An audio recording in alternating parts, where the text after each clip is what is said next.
The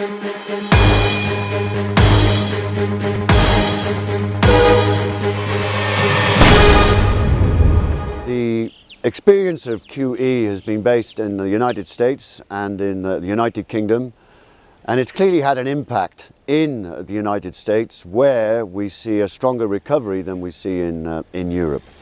But they had difficulties to explain really why.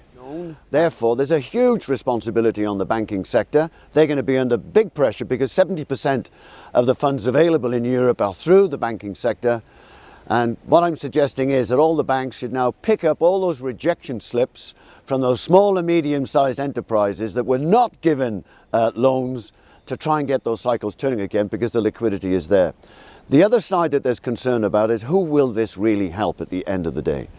All this week we've been talking about inequality and income distribution issues.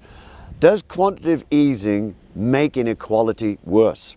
There is a feeling here amongst the financial community that with this new liquidity, it's going to help the people who have assets.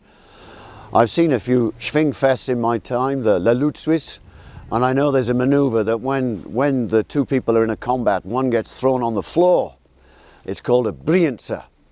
So what the Banque Nationale Suisse has done is given a brienzer to the Swiss economy.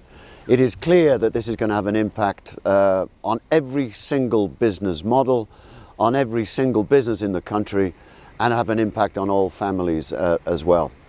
The Swiss unions some time ago examined in some scenarios what would it mean if there was a re-evaluation by 10%. And they said that this will cost 100,000 jobs over a period of 3 to 5 years. We woke up to a financial tsunami and all the rules of the game changed. And who knows what the consequences will be.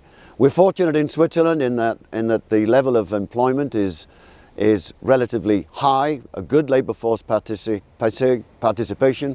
We have a skilled workforce, but there's a growing tendency towards people being left behind, about people at the end of the scale not really being able to make it in Switzerland, and clearly this manoeuvre is not going to help them. Right to be worried, but also let's have some social responsibility to overcome this economic irresponsibility of the bank.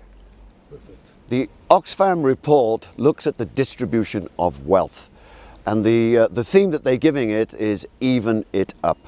The conclusions are staggering.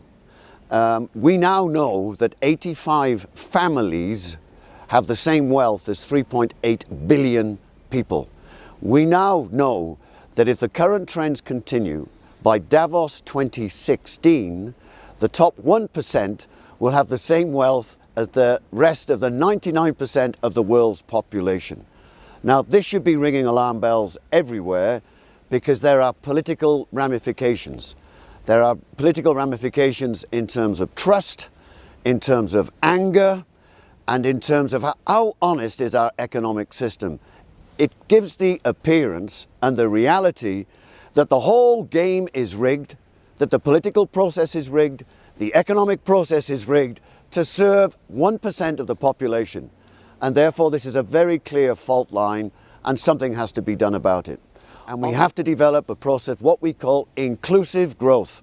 This can be done with policies for jobs and infrastructure, stronger trade unions, collective bargaining, minimum wages and living wages. This can be resolved, but it's all about power. Who has the power today? Is it the man in the street, or is it the man in Wall Street?